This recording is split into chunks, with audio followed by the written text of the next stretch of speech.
sad sam uvjeren da ću dobiti povjerenje građana Republike Hrvatske. Zašto sam uvjeren? Zato što sam, obilazeći općine, gradove i županije na 60% teritorija Hrvatske, doživio nešto što me je najugodnije iznenadilo. Koju muku muči hrvatski čovjek, težak naš u Slavoniji, Međimurju, Zagorju, manje u Istri, ali i u Istri.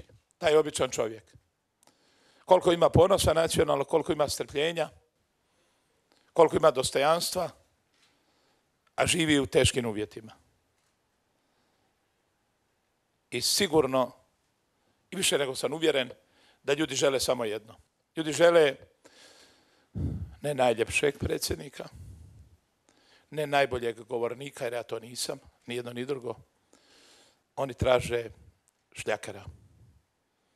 Čovjeka koji je spreman 16 sati orati kao konj. Za njih, odnosno za Hrvatsku.